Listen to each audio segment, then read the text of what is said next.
you probably noticed I don't feel about that war the way we were told we were supposed to feel about that war, the way we were ordered and instructed by the United States government to feel about that war. You see, I tell you, my mind doesn't work that way. I got this real moron thing I do. It's called thinking. And I'm not a very good American because I like to form my own opinions. I don't just roll over when I'm told to. Sad to say, most Americans just roll over on command. Not me. I have certain rules I live by. My first rule, I don't believe anything the government tells me. Nothing. Zero. Nope.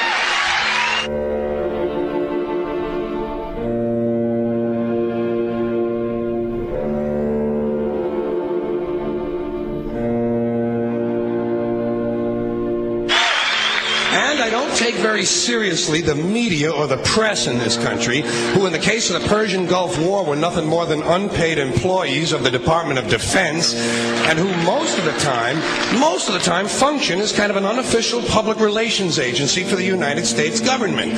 So I don't listen to them. I don't really believe in my country. And I gotta tell you folks, I don't get all choked up about yellow ribbons and American flags.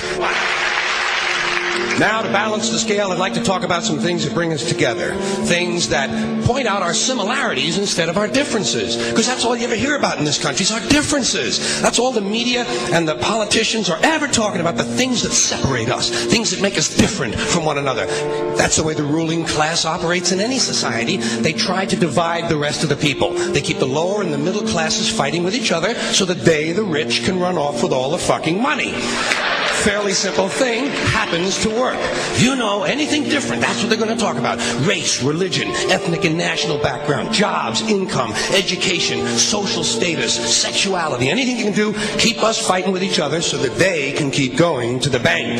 You know how I describe the economic and social classes in this country? The upper class keeps all of the money, pays none of the taxes. The middle class pays all of the taxes, does all of the work. The poor are there just to scare the shit out of the middle class. Keep them showing up at those jobs.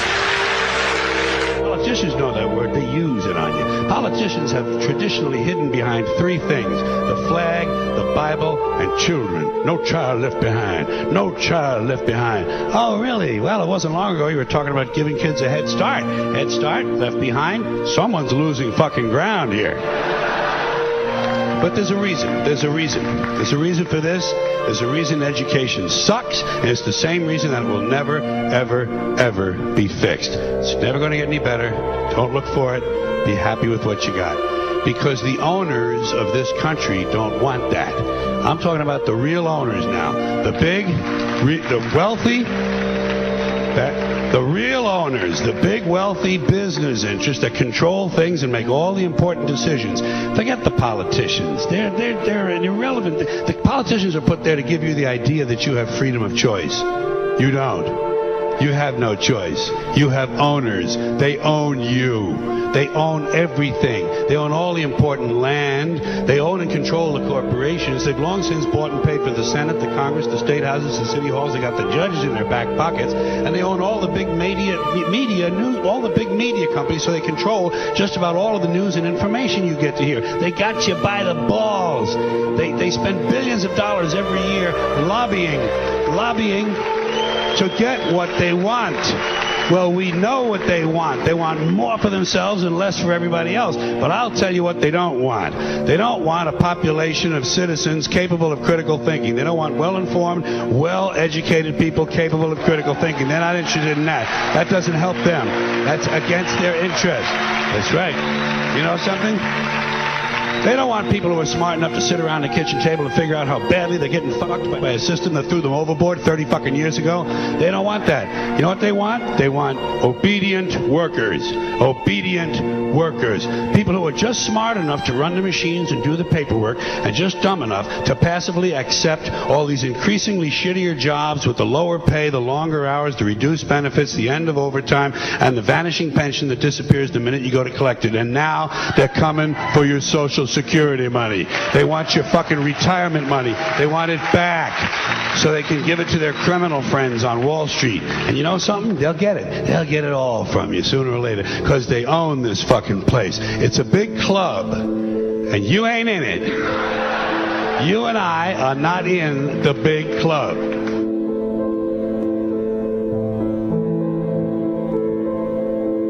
The greatest form of control is where you think you're free when you're being fundamentally manipulated and dictated to. One form of dictatorship is being in a prison cell and you can see the bars and touch it.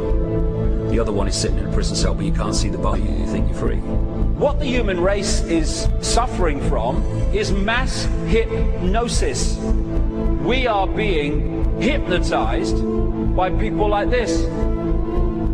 Newsreaders, politicians, teachers, lecturers. We are in a country and in a world that is being run by unbelievably sick people. The chasm between what we're told is going on and what is really going on is absolutely enormous.